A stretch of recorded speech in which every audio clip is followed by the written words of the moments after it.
ao nosso trabalho, tá? Então é o seguinte, antes de entrar no tema da aula, eu vou recuperar os dois últimos slides da aula passada, que nós não terminamos. E nós interrompemos assim no meio de um processo que estava super legal e acaba que acabou lá. Então, eu vou compartilhar com vocês justamente a aula nossos últimos slides da aula passada, para que nós possamos dar sequência. Então, eu vou compartilhar agora para vocês, para que vocês possam acompanhar. Tá? Vai. Vocês estão vendo minha tela aí, né? A aula passada, olha, nós vimos que o cérebro nosso processa uma coisa de cada vez. Ele pode receber várias coisas ao mesmo tempo, algumas sairão fracas. Né? Você pode fechar e é só pedir. Oi? Quem puder fechar o microfone, por favor. E aí algumas saem fortes, ou seja, atenção, professores. Quem ensina precisa ter sempre a mesma indagação. Por que aprender isso? E, em seguida, qual a melhor forma de apresentar o que vamos aprender para o aluno, para tornar isso significante. Então, nós terminamos na última aula nesse slide, e quando estava passando para o próximo slide, né, que é justamente este slide, né, que eu coloquei duas vezes para reforçar, parou a aula aí. Né? E aqui o exercício era você ler o que está em cor escura, só ler o que está em negrito. Então, por exemplo, se você começa a ler, quem puder ler comigo aí, já começa a ler aí, em um texto sobre a atenção. Observa o seguinte, você passa os olhos apenas na parte escura, você não olha para a parte clara, não, só para os pontos fortes. Em um texto sobre a atenção, um ponto importante é que o material a ser lido pelo sujeito na tarefa relevante deve ser não só coerente, mas também gramaticalmente correto, sem ser muito fácil, de modo que toda a atenção seja bastante mobilizada para entender a leitura. Bom, esse é um teste, está no livro de vocês, eu só mudei alguma coisa aí. E aí o seguinte, observe que quando você lê somente o que está escuro, você não consegue, não presta atenção nas palavras que estão claras. Então, é claro que você vê essas palavras, mas você não as lê, porque você está com foco na leitura do que é escuro, porque foi o comando que nós demos para você. Só que por trás disso existe uma série de palavras que você pulou, mas que você as viu. Mas você não observou que essas palavras são repetidas. São as mesmas palavras sempre. Homem, carro, casa, menino, chapéu, sapato, doce. Homem, carro, casa, menino, chapéu, sapato, doce. É sempre essas palavras. Mas eu coloquei também algumas palavras destas, também assim claras, escritas errado. E provavelmente você não as viu. Né? Tem sapeto. Oi? Sapeto errado. Tem sapeto aqui, tem home aqui, não homem. Né? Você observa, então, que essas palavras foram colocadas de propósito para que você não as observassem. Sapeto está aqui, né? Home está aqui. O que mais? Tem mais uma palavra errada. Viu uma palavra errada aí? É? Ou não? E agora, se você ler somente as palavras claras, você vai deixar de ver aquelas palavras, né, escuras. Isso por quê, gente? Porque a sua atenção foi direcionada para ver aquilo que eu queria que vocês vissem.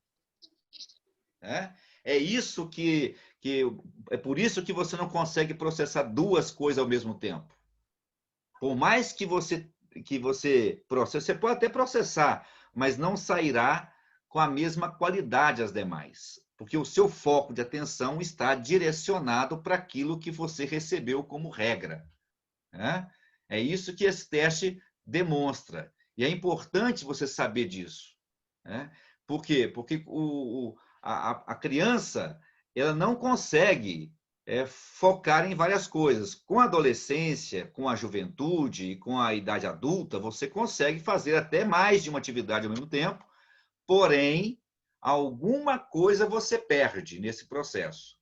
Porque o cérebro, né, nas funções, então, de atenção, vai focalizar naquilo que é prioritário, que é mais significante, ou que foi dado o comando. O idoso, a mesma coisa, volta a perder essa capacidade, consegue fazer menos coisas mais focadas. É isso que é importante nesse teste. Aí o seguinte, a pergunta que faltou da aula passada, e que tem a ver com a aula de hoje, né, é esta aqui, ó. O que é significante para o meu aluno? Tá? Essa pergunta é, o que é significante? Nem sempre aquilo que você acha que é significante para o aluno é. Porque o que é significante para ele é para ele. Mas você pode interferir nesse processo quando você chama para dele a atenção para algumas coisas. Então, para tornar uma coisa significante, você tem que provocar uma ligação com o que ele já conhece. Então, você tem que saber o que ele já conhece. Por isso que é importantíssimo, na primeira aula com o aluno, fazer uma sondagem. O que você já sabe? Depois, atender determinadas expectativas dele. Quais são as expectativas? E você sempre atender aquelas expectativas. Tem que ser agradável para ele. Tem que fazer ligação com o cotidiano.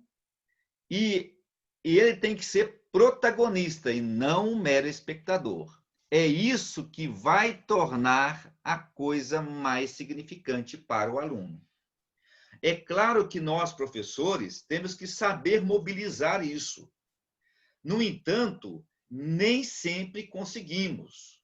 Por quê? Porque, às vezes, os distraidores, né, que o aluno tem é muito mais forte. Um aluno com TDAH, por exemplo, tem muito mais distraidores. E o cérebro não consegue regular esses distraidores. O centro de regulação não consegue fazê-lo. Por isso que é difícil. Tá? E tem que ter cuidado com a ambiência. O lugar, o clima, o tom de voz.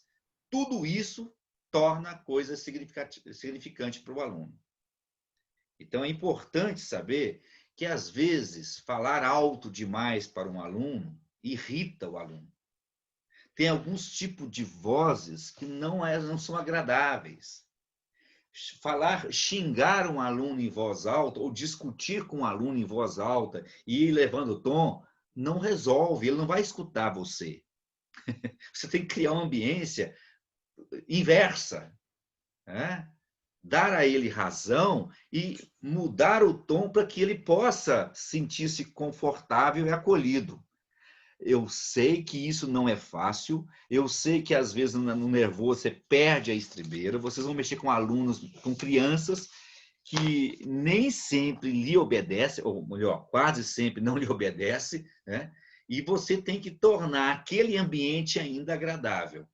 É por isso que as aulas de educação infantil é cheio de coisas, cheio de 9 horas. Por quê? Para criar essa ambiência da aprendizagem. É isso que é importante, para que aquele espaço seja agradável para a criança. Por mais que pareça bobo para a gente, para a criança não é. Viu como é que é a importância disso para reter a atenção do aluno? Mas por que reter a atenção do aluno? Para ter aprendizagem. Eu vou encerrar agora essa apresentação, que termina aqui, e eu vou partir para a apresentação da aula de hoje. Aí eu vou, então, voltar agora aqui a tela e vou abrir lá o slide primeiro, para deixar no lugar certinho já para a nossa apresentação da aula de hoje. A nossa aula de hoje, ela trabalha justamente sobre memória. Tá? E memória, né, ela é uma das coisas mais interessantes que nós temos na neurociência. Deixa eu só voltar aqui. Deixa eu screen. Essa daqui. Apresentação. Vai. Central de operações e os arquivos inconstantes. Tá vendo que eu estou com um slide novo agora? Fãs 20 anos, novo layout de slides. A central de operações e os arquivos inconstantes. Aula 7 e aula 8, 25/8. Tá aí. Vamos começar a trabalhar com isso. Bom,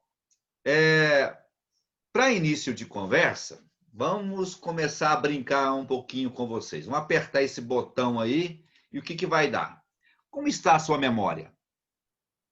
A sua memória está fraca ou está boa? O que é ter uma boa memória? Mais ou menos. Você pode melhorar a sua memória? E qual é a relação entre memória e atenção? E aí? Como é que está a sua memória? Está boa? Está fraca? Ela está atendendo bem? Ela falha muito? O que você pode fazer para melhorar? Essas são as perguntas que hoje eu pretendo, se não responder, pelo menos dar algumas pistas. Tá? E aí, nesse caso, gente, é uma coisa importante para você saber. A memória precisa de trabalho. Você tem que trabalhar a sua memória. Quanto mais você trabalhar a sua memória, melhor. Mas ela também precisa de descanso. Você precisa fazer uma higiene mental, de vez em quando. Um relaxamento, um descansar, um passear, um divertir-se, um dormir. Sem isso, você não terá memória boa. É preciso tudo isso na dose certa. É preciso também trabalhar sua memória na dose certa. Ou seja, equilíbrio. Isso é fundamental para você ter uma boa memória. Agora, como conseguir esse equilíbrio? Então, é justamente isso que nós vamos compreender hoje. Quando a gente fala em memória, a primeira coisa que você pensa é que memória é uma coisa só. Memória é um processo unitário, é uma coisa só. Mas isso é mentira, não é. O que vocês já ouviram falar no passado? Que existe uma memória de longa duração e uma memória de curta duração, não é isso? Já ouviram isso, né? Memória de curta duração, memória de longa duração. Ou nunca ouviram falar sobre isso? Já ouviram. O que é interessante é que essa leitura sobre memória, ela atendeu perfeitamente até pouco tempo atrás. Então, até início do século, década de 60, 70, era assim que se via a memória. A memória, nós temos dois tipos, a memória de curta duração, memória de longa duração. Então, o que variava uma memória da outra é apenas o tempo de retenção de uma informação. Só que hoje, não se vê mais a memória dessa forma. Ela não é tão simples assim. Porque memória de curta duração e de longa duração é memória recente e é memória permanente. Só que você tem microfone aberto aí, por favor. Tem microfone aberto, por favor. Então, olha só. Essa ideia de memória de curta duração e longa duração trabalha a memória recente e a memória permanente. Só que não é tão simples assim. Com o estudo da neurociência nas últimas décadas, com a ressonância magnética, o trabalho de imagem, foi percebendo que a memória não pode ser vista apenas sob o aspecto de duração de uma informação, que é algo muito maior do que isso. Então, aí, começou a perceber que a coisa é muito mais complexa do que se imaginava. Então, olha só, a memória, agora nós temos dois tipos de memória. A memória implícita, que ela é inconsciente e ela é mecânica. e a memória explícita, que ela é consciente, e, portanto, ela é orgânica. Uma é mecânica. A memória mecânica ou inconsciente, você não tem controle sobre ela. Você não tem domínio dessa memória. Exemplo disso. Quando você aprende a andar de bicicleta, por mais que você passe anos sem andar, é só você montar de novo e sair, você nunca esquece. Isso fica mecânico para você. Quando você dirige carro, os primeiros dias que você pega a direção, você fica nervosa, você sua, você transpara, você tem medo de errar os pedais, você esquece de ver, de olhar a seta, de virar, dar sinal, de olhar o trânsito, você fica doido. Depois você faz isso mecanicamente. Você nem percebe. Você dirige instintivamente.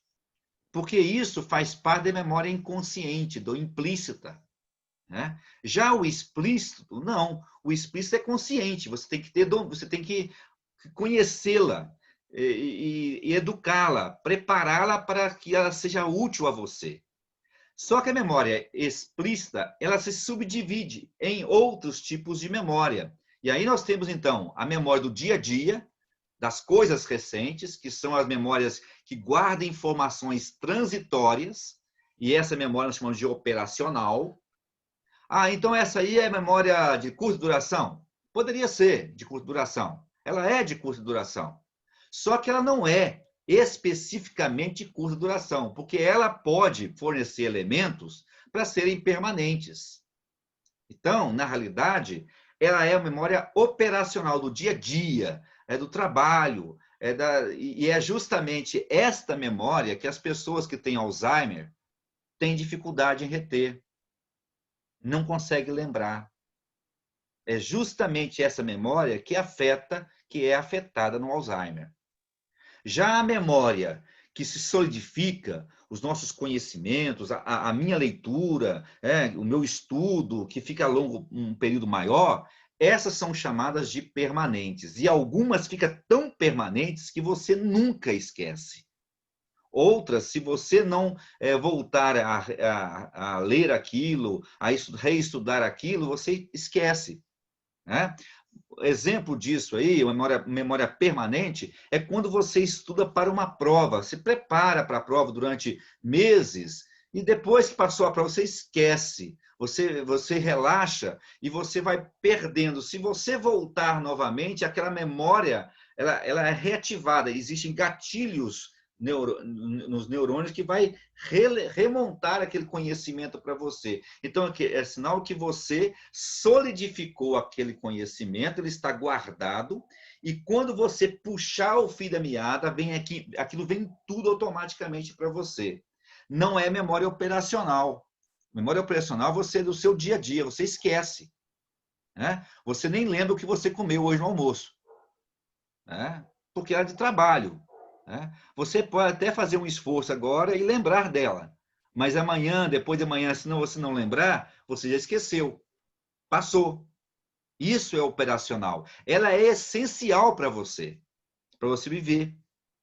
Ela coordena a sua vida. Então, a memória operacional, ela não é menos importante do que a memória permanente. A transitória, ela é tão importante quanto a permanente. A diferença é que a permanente você vai acessá-la na hora que você precisar. Já a transitória você pode não conseguir acessar. Né? Você cai no esquecimento. E é justamente isso que o cérebro faz. Mas só existem esses dois tipos, então, de memória, a implícita e a explícita? Não. A implícita e a explícita também se subdividem. A explícita se subdivide em transitórias e permanentes. Só que existem outras memórias dentro dessas memórias. É justamente isso que a neurociência trouxe de novidade. Não é uma coisa unitária. Então, olha só.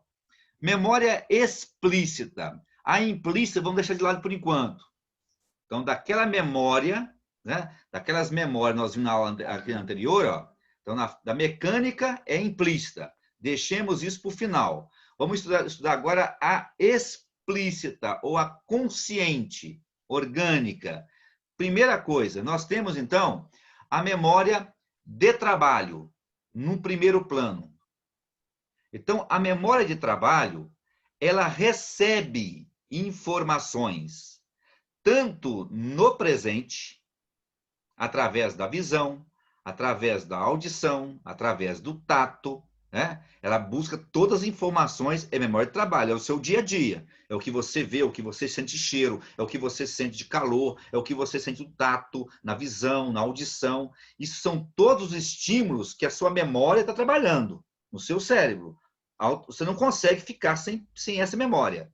Ela te dá vida. No entanto, nesse momento que você está em convivência, em relação com o mundo e está recebendo informação, ela busca coisas que estão lá na memória permanente, já na cabeça sua. Então, aí existe uma ativação de registro. Essa ativação de registro, deixa eu pegar aqui o meu laser aqui. Essa ativação de registro é buscada na memória permanente e julgada na memória do trabalho. Mas tem outras informações que ainda não aconteceu, porque a memória permanente, ela é resultante do passado. É o que você já recebeu do passado, já viveu, e aí então a memória de trabalho busca coisas lá no passado, que você, nas suas experiências, e traz para dar sentido à sua memória de trabalho naquele momento. Só que tem coisas que não estão no passado, mas estão no futuro. Então, por exemplo, você faz um planejamento de viagem, um planejamento de férias, ou uma festa de aniversário da sua filha, ou do seu neto, ou do seu namorado, ou do seu esposo, ou seu aniversário. Então, você projeta um futuro. Essa memória, então, existe uma memória do futuro? Existe uma memória do futuro, que é a memória prospectiva. Olha que interessante. A memória implícita, ela é constituída da memória de trabalho, que é o do dia a dia, da memória permanente das suas experiências do passado, da memória prospectiva, da memória do futuro, daquilo que você projeta no futuro, de datas, de viagens, de desejos, de férias, de projetos, de planejamento, que ainda não aconteceu. E tudo isso para você viver o hoje, o aqui e o agora. Olha que interessante.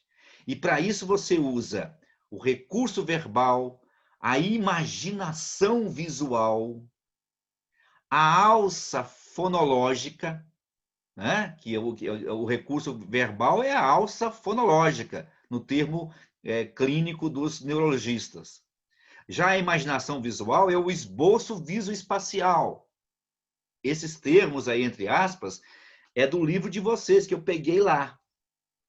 E o sistema de repetição desse dia a dia é que vai fazer a comunicação e que vai, ao mesmo tempo, provocar a ativação de registros. Quando uma informação ela é importante para você, a memória de trabalho, né, faz com que você busque na gaveta da sua memória do passado elementos da ativação de registros permanentes. Ou até mesmo, visando um futuro, você busca informações na memória prospectiva. Gente, isso é uma loucura.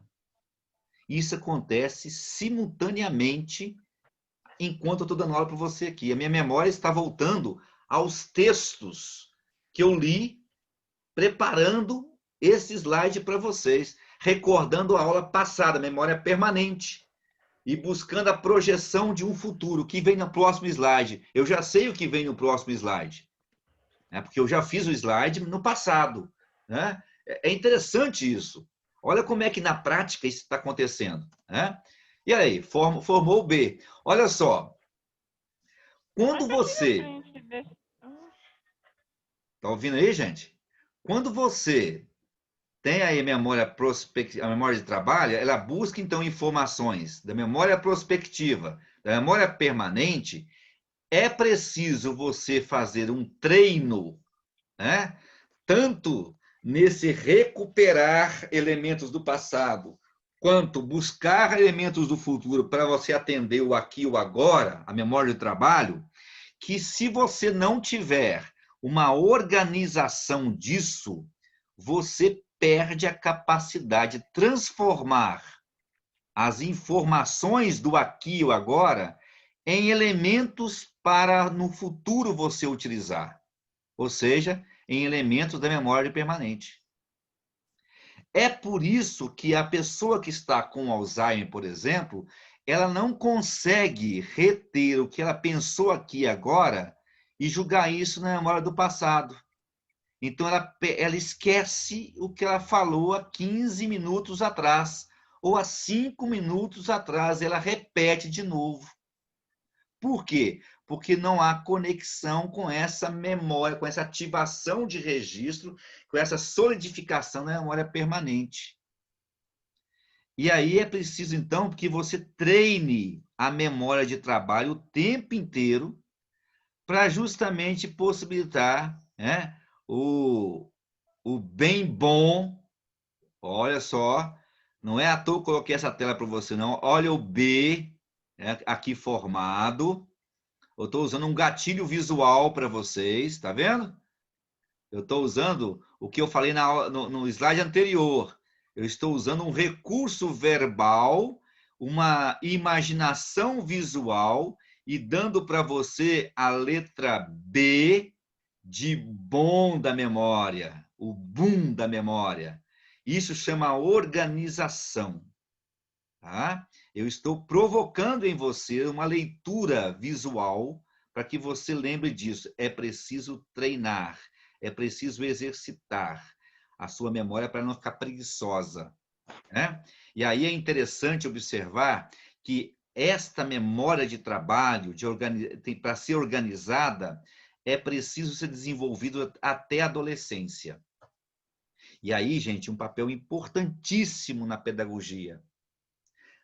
A criança tem que trabalhar sob os cuidados do adulto, para que ela possa organizar sua memória de trabalho, criar para ela rotinas, criar para ela direcionamento, propor sequências de atividades, do mais simples ao mais complexo, colocar desafios para que ela desenvolva essa memória de trabalho com maior possibilidade, porque até a adolescência essa memória de trabalho está sendo desenvolvida.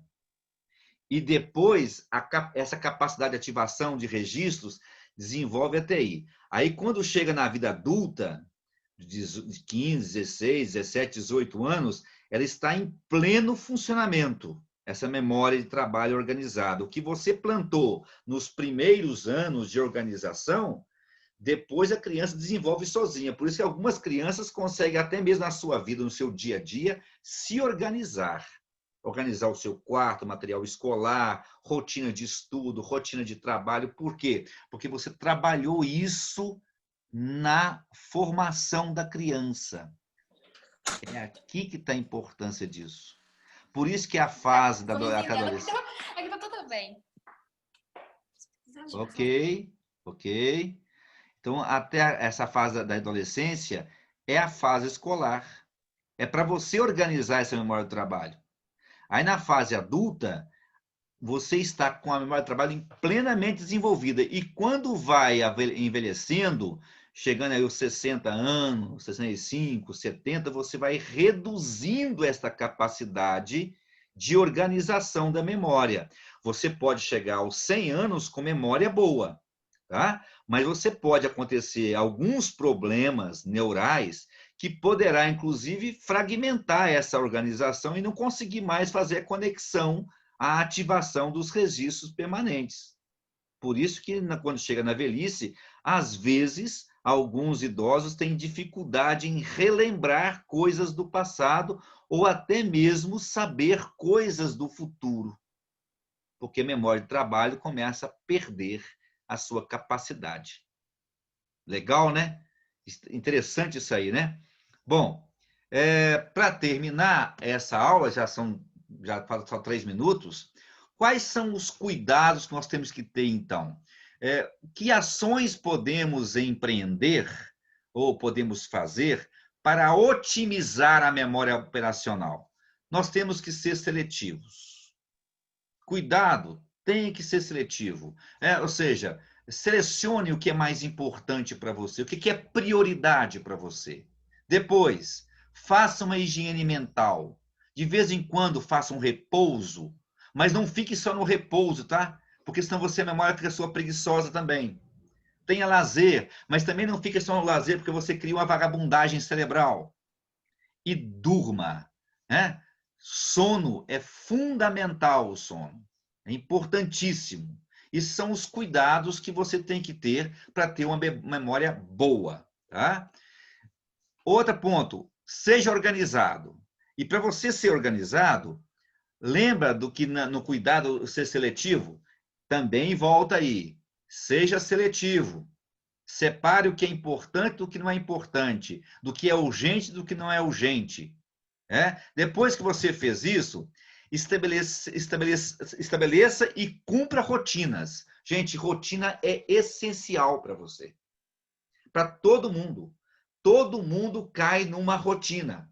A rotina em si não é negativa. A rotina organiza a sua memória. Rever determinadas, faltou um D aí, informações sempre que possível. Você quer estudar a prova do Fonte Boa? Reveja a aula hoje. 1, 2, 3. Amanhã pega 4, 5, 6. Depois você pega de novo. Reveja as suas matérias. Faça de novo as associações. Pega os slides e tenta criar as conexões.